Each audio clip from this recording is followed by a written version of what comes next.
Hey guys, Brian Elephant here. Now, I haven't actually filmed for this channel in a couple of weeks. For the most part, you've been seeing ones I've already filmed. Mostly because I was at Railfest for a weekend and then just busy with other things. So I decided today, let's go over the train room now. All my scenery stuff, I've been moving out of here. Being noticing, I agree. However, most of these boxes, like this, is going to be cut out for armor. And what I mean by armor is basically what I do is, well, kind of like this actually. Now, obviously, it wouldn't be there, but let's say the items here, I would, for the items I ship on eBay and that, I just kind of put it around the items. That way it's like a second layer of protection. Now, if it gets through that, gets through the outer, typically newspaper or packing paper or whatever, to help stop it from moving around, then has to go through that, and then it has to go through the bubble wrap. As you see, quite hard to get through all of that. The reason why I've always made it so like UPS or FedEx could play football with my packages. I ship with Canada Post, but with them potentially going on strike again fairly soon, I'm gonna have to go with UPS or FedEx. Neither of which I'm familiar with, and neither of which I've actually ever used. I've received things via UPS. I'm not sure about FedEx. Can't remember. I don't think so. But I'm not really familiar with them. Half cleaned up underneath the layout. That bin has a bunch of foam in it, and then, a few other little things, but need to put the track. I'm going to put it on top of there after I cut the armor down for the boxes. I'm probably going to be doing that tomorrow at some point if I get a chance. Probably not tomorrow, probably at some point in the upcoming week or next weekend, as I have a few things I'm going to explain in a minute that I have to do first. Why the I don't even know whose this is and why it's down here.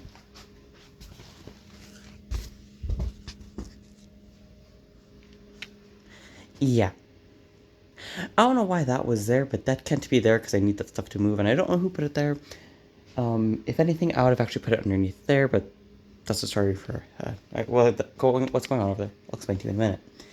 Again, just have some stuff. I need to move stuff. This I'm going to put on the shelf. These I need to put back into here. I just need to, again, get this off so I can get them back in there.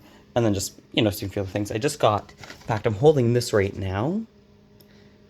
So hopefully you will no longer hear that tapping on the mic, on the phone. Good news is also, this top part also goes into my tripod so I can use it more. And I just have a 15-foot fast charger. That way, I can go from there and I can even be filming here.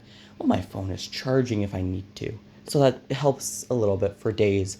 Let's say it's rain day at work, so I'm here. Well, I can then film a lot. Rain days don't typically happen with the city, but they can. Now, nothing else has changed there. This will all cleaned up pretty quick. It does look like a big mess, but I thought it actually sort of wouldn't be that bad. I gotta get rid of all the steel track. I haven't decided if I'm going to throw it out or if I'm going to scrap the rails and use them for scrap loads or what. Just because there is rust on almost every single piece. Even if it is just minor. Even if it's just starting out somewhere really bad, though. But even if it's starting out rust, I don't want to go selling that on eBay. If they were all perfectly clean, I would have. But since they're not, only a handful or not enough to make it worth it, I just haven't decided yet what I'm going to do with those. Next, so my desk, I'm going to be hanging this up tomorrow. So that's good. And then all of this.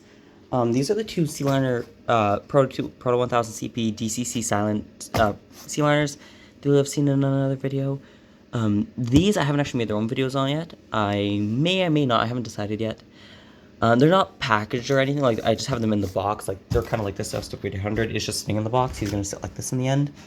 Because this is a more expensive model, I want to have it more in the middle. And it's kind of hard to find boxes long enough that don't get stupid long. Unfortunately, it's just how it is. Same goes for this one. And then they must still be in there, the two, same kind, like the same as limited edition Proto 2000 from Walthers. Those are the Walthers ones, but they're F7s, A unit and B unit from CN. All four of these are DCC sound. And then a few other things are in there. I'll show you guys in a minute. Now, again, it's just my train picture table. This is my tripod. You might notice that this piece is off. I just pulled this off and I can put it in. But because I'm actually going to be using that on the tripod in a little bit, I decided not to do it fully. And sad news, I'm almost through my first roll of packing tape that I got in that 6-pack. That's how much shipping I do, or packing I do. These are just two of my engines. I just got them from the train club and I just put them here. Water, because you need that when you're filming. Then a bunch of train stuff. I need to get a bigger train box. I'm gonna get a custom one eventually. Like I'll probably build one for myself. But I'm gonna do that in a little bit once I kind of get the layout figured out. So maybe not even until next year. I haven't fully 100% found that out yet, but I'm kind of waiting till I get all this done and have an idea of how much space I have underneath there, so I know how to store it. Because I don't want one that I'm not gonna be able to fit easily underneath the table, and I don't want one that's super heavy.